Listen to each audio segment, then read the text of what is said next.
할렐루야. 주 예수님 은혜 안에서 평안하셨습니까? 오늘은요, 구약성경 사무엘상 4장에서부터 7장까지 말씀인데요. 먼저 사무엘상 4장은 팔레스타인의 침입에 의한 언약궤의 피탈과 엘리 제사장 가문의 몰락에 대한 말씀을 하고 있습니다. 자, 사무엘상 2장과 3장에 걸쳐서 거듭 예언된 대로 당대의 대제사장이요 사사였던 엘리와 그 일가가 멸망하게 되었음과 아울러 이후로는 하나님께서 새로이 예비하신 참종 사무엘이 새로운 이스라엘의 지도자로 본격적 사역을 시작하게 되는 과정을 기록해서 말씀하고 있습니다. 여기 먼저 사무엘상 4장을 세부적으로 말씀드리면요. 1절부터 4절까지는 법궤가 전쟁터에 가게 된 이유를 말씀합니다. 즉 팔레스타인의 침입을 저지하지 못한 이스라엘 백성들이 먼저 하나님께 회개하여 진정한 용기로 싸움에 임할 생각은 하지 않고 다만 미신적 생각으로 여호와 하나님의 임재를 상징하는 법궤를 싸움터에 내세우려 한 것입니다. 그런데 이를 참 신앙의 지도자적 식견으로 대처하지 않고 그 자신 타락한 종교인에 불과한 엘리의 두 아들이 부하내동하여 법궤를 전쟁터로 가져와서 앞세우게 되었음을 말씀하여 기록하고 있습니다.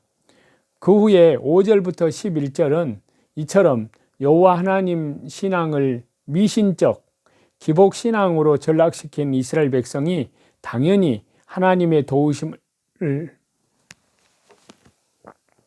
받지 못하여 패배하게 되고 그 과정에서 엘리의 두 아들이 전사하게 되었음을 기록하여 말씀합니다.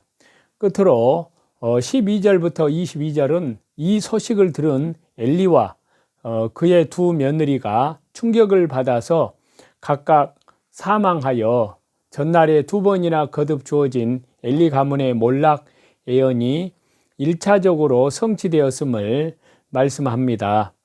자, 사무엘상 1장을 4장 말씀을 구속사적 관점에서 볼 때요. 우리는 먼저 엘리 가문에 대하여 주어진 멸망 예언이 그대로 성취된 것을 보면서 죄인의 멸망에 대하여 거듭 경고하고 있는 성경의 모든 말씀도 반드시 이루어질 것이라는 사실을 깨달을 수가 있습니다. 동시에 우리는 겉으로만 보면은 마치 그 옛날 법궤를 앞세우고 광야를 행군하고 홍해를 건넜던 과거의 조상들처럼 법궤를 앞세우는 신앙의 행동을 보였던 이 당시의 이스라엘의 백성이 오히려 더 크게 패배하고 오히려 하나님의 임재를 상징하는 법궤까지 이방인에게 빼앗긴 사실에 더욱 주목하게 됩니다.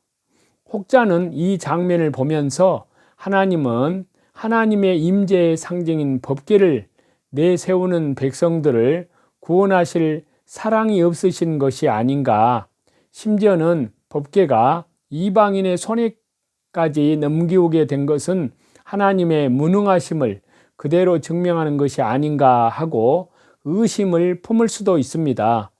그러나 우리는 법궤란 하나님의 임재의 상징으로서 너무나 거룩한 것이지만 그것은 그야말로 외적 상징에 불과할 뿐 그것 자체가 결코 하나님인 것은 아님을 알아야 합니다.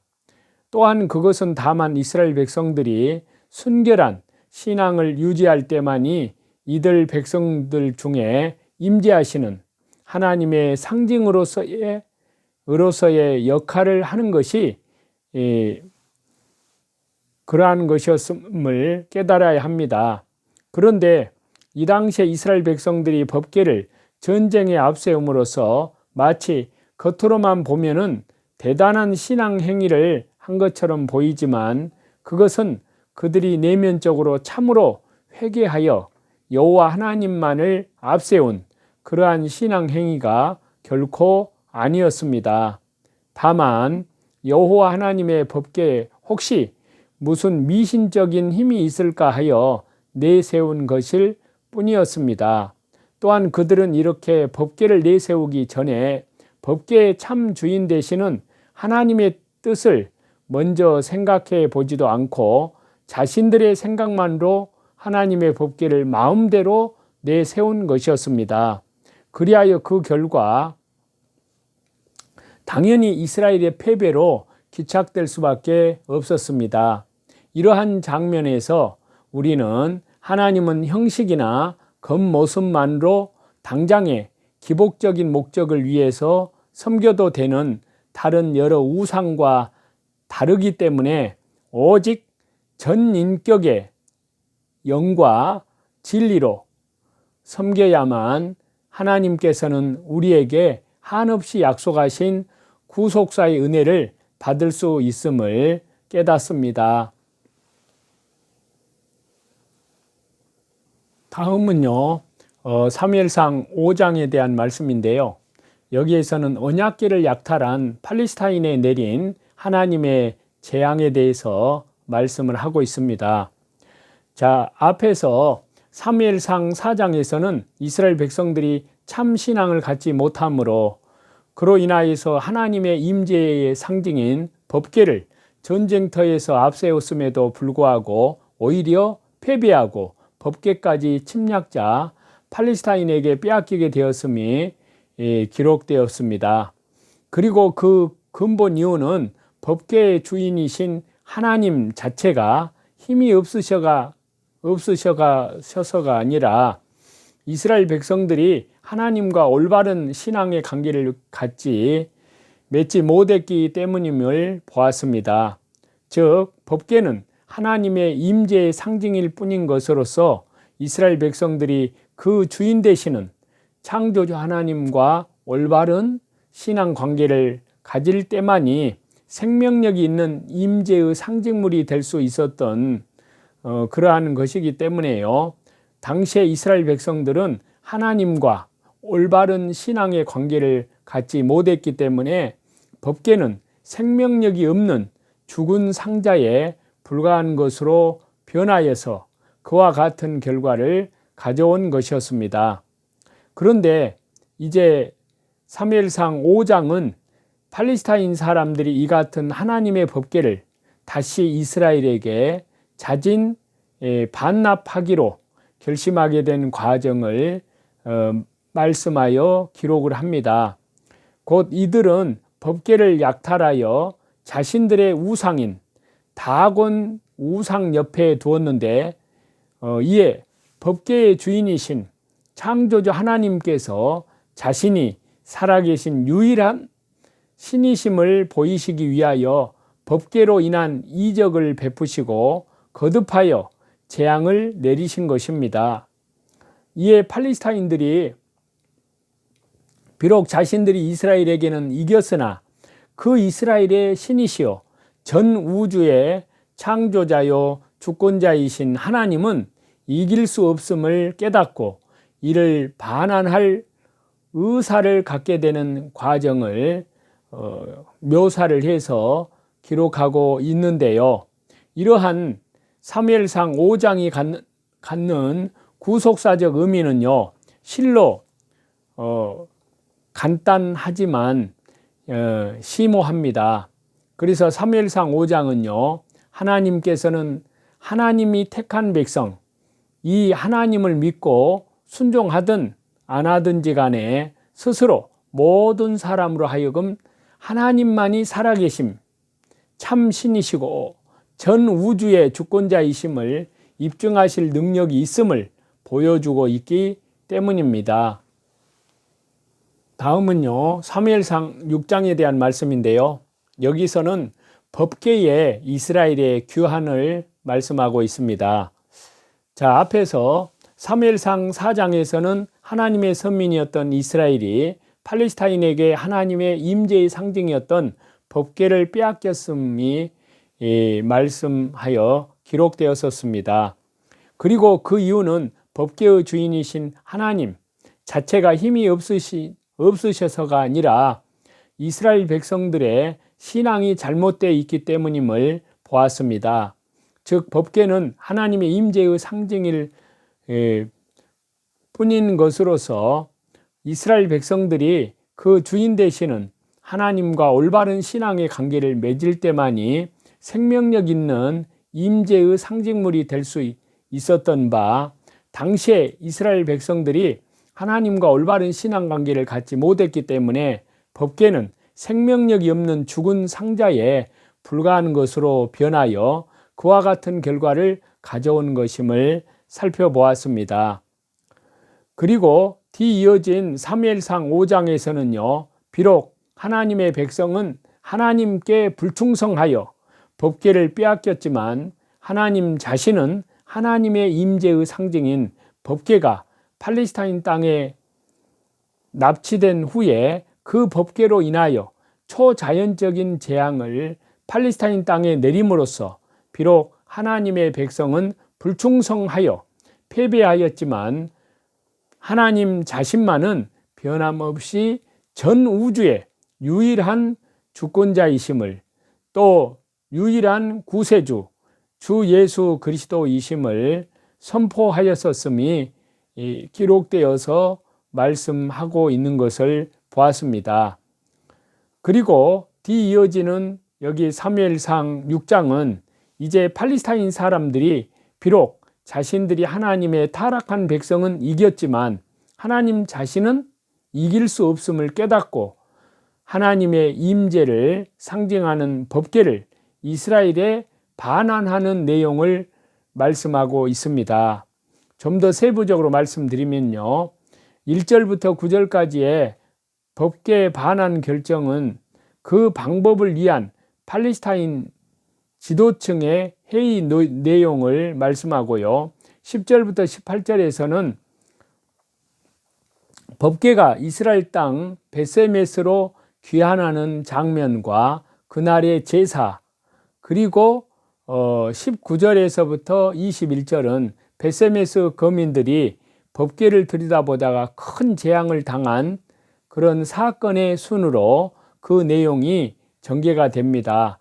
하나님의 백성은 하나님께 불충성하여 하나님의 임재의 상징이었던 법궤를 상실하였었습니다.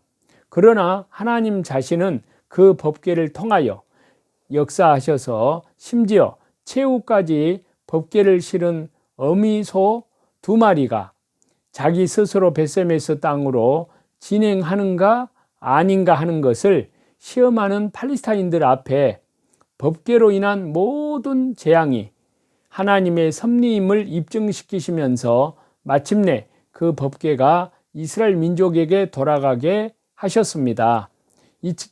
이처럼 이스라엘 민족의 공로는 전혀 없이 두려움에 질린 팔레스타인들이 자진반납하게 만드는 방법으로 약속의 땅 가나안에 귀환하도록 만드셨습니다. 이런 일련의 사건이 상징하는 구속사적 의미는요, 실로 크다고 할 수 있습니다. 그것은요, 단적으로 하나님이 택한 사람들은 하나님께 범죄함으로 택한 자로서의 은총을 상실하여 심지어 구속사가 단절될 위기까지 초래시키지만요, 하나님은 그럴 때마다 다시금 하나님의 값없는 은혜로서 그 구속사를 회복시키시면서 한번 택한 백성과 각 개인 성도를 위하여 필히 반드시 단절된 관계를 스스로 회복시켜 주신다는 것입니다. 또한 이처럼 스스로 돌아온 하나님의 법궤를 다시금 각성된 신앙으로 하나님의 임재의 상징으로 여기면서 경건히 대하지 않고 호기심만으로 들여다보므로 못 오가다가 멸망당한 벳세메스 거민들의 모습도 우리에게 큰 교훈을 줍니다. 그것은 끝끝내 하나님의 구속사적 주권과 은혜를 경홀히 여기는 그런 성도에게는, 그런 사람에게는 최종 멸망이 있을 것임을 경고해 주고 있습니다. 다음은요, 사무엘상 7장인데요. 여기에서는 미스바 대성회의 승리와 사무엘의 선지자의 순회 사역입니다. 자, 사무엘상 7장은 이제 여호와 하나님의 법궤가 일단 기랏 여아림에 안착된 후에 엘리 가문의 몰락 이후에 전 이스라엘의 최후의 사사요 동시에 선지자 및 제사장의 사역까지 수행하게 된 사무엘이 본격적으로 이스라엘의 영도자가 되어서 먼저 내적인 신앙 개혁 운동을 일으킨 후에 나아가서 외칩니다. 거기에 이제 침입 세력인 팔레스타인을 평정하고 나서 잠시나마 평화의 시대를 도래시킨 그런 사실을 기록에서 말씀하고 있습니다. 이러한 사무엘상 7장은 팔레스타인에서 기한한 법궤의 기랏 여아림 최종 안착과 미스바 대성회, 그때가 BC 1075년경입니다. 미스바 대성회를 전후한 대신앙개혁 운동과 신앙개혁을 마친 이스라엘 대 팔레스타인의 전쟁의 승리, 평화가 회복된 이스라엘에 대한 지도자 사무엘의 순회 사역 등의 순서로 그 내용이 전개되어서 기록되는데요. 전 민족의 타락으로 이방인의 압제와 선민 공동체의 분열이 극에 달했던 사사시대 말기에 비록 일시적이나마 신앙의 대각성 운동을 통하여 승리와 평화의 시대를 도래시킨 여기 사무엘상 7장은요, 인생에 있어서 가장 근본적이고 중요한 것은 하나님과의 관계 회복이고요. 이것이 이루어지면 그 어떤 상황에서도 참 승리와, 그러니까 예수 그리스도의 이름으로 승리와 성공이 있을 수 있다는 구속사적, 구원 역사적 진리의 단 한 면만을 보여준다 할 수 있습니다.